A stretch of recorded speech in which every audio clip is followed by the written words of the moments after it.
आम्ही गेलो सर्वजण सत्संगला. मोहित, मी आणि मोहितचे पप्पा. मस्त असा नजारा होता, छान. सूर्यसुद्धा मावळत होता, संध्याकाळची वेळ होती. मग छान असं आम्ही चालत चालत पुढे गेलो. पुढे गेल्याच्या नंतर आम्हाला महाराजांचा फोटो दिसला, गुरुजींचा फोटो दिसला. मग त्याच्यानंतर आम्ही अजून थोडं पुढे चालत गेलो. दुसऱ्या गेटने एंट्री होती आतमध्ये. मग थोडंसं दूर चालल्याच्या नंतर एंट्री. इतक्या गाड्या, खूप गर्दी होती. एकदम गर्दी पाहून आम्ही गोंधळच. किती गाड्या पार्किंग झाल्या होत्या, बापरे बाप. मग आम्ही दुसऱ्या गेटनं आतमध्ये एंट्री केली. आतमध्ये एंट्री केल्याच्या नंतर तिथला पॅसेज असा होता. आणि मग आम्ही सर्वात पहिलं तिथं स्टॉल लागले, त्या स्टॉलवर गेलो. स्टॉलवर गेल्याच्या नंतर तिथं चॉकलेट पावडर वगैरे काय भरपूर सारं होतं. मग तिथं तूप वगैरे काय होतं, पूर्ण आपलं ह्याचं आयुर्वेदिक. आणि मग त्याच्यानंतर आम्ही सगळं पाहिलं. मग तिथं झाडं दिसली. मला खूप इच्छा झाली फुलाचं झाड घ्यावं म्हणून, पण ते फुलाचं झाड खूप महाग होतं, 200 रुपये. त्याच्यामुळे मी काय घेतलं नाही. म्हटलं न्यायचं कसं, 2 व्हीलरवर कसं न्यायचं त्याला, म्हणून मग घेतलंच नाही आम्ही झाड. तसंच पुढं आम्ही सगळं स्टॉल फिरून पाहिला छान असा.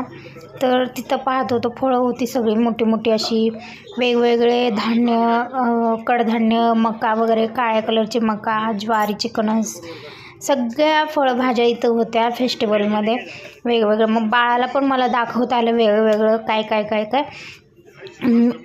आणि मग त्याच्यानंतर थोडं पुढं बघितल्याच्या नंतर तिथं मला बिया दिसल्या, हिरवी वांगी, टोमॅटो, पांढरी भेंडी वगैरे, असं नाही का, सगळ्या देशी भाज्यांच्या बिया दिसल्या. म्हटलं कितीला आहे काय माहिती.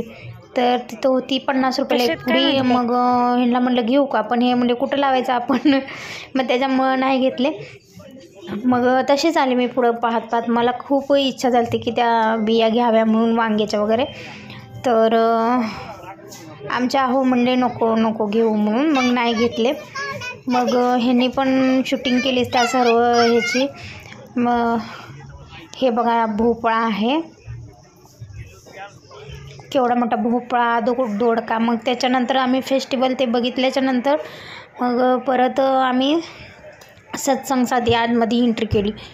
तर पलीकडची साईड तर एकदम भरली होती, खूप पब्लिक आली होती. आणि मग आम्हाला भेटली जागा भेटल्याच्या नंतर परत इतकी गर्दी झाली, सगळ्या खुर्च्या भरल्या. मग त्याच्यानंतर चालू झाला कार्यक्रम. असा आम्ही आनंद घेतला.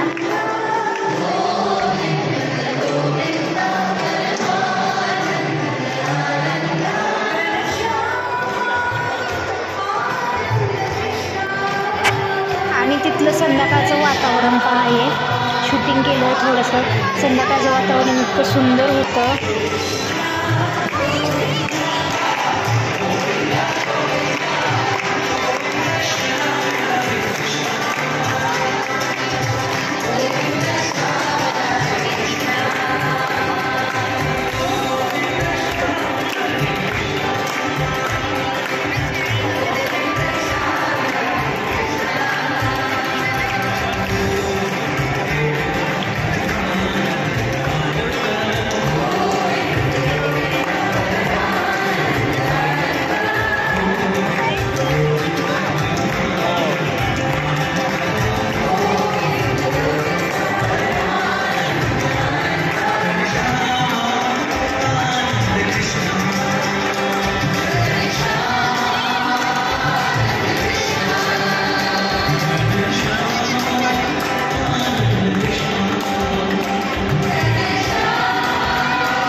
सत्संगवरून येताना भेटले आम्हाला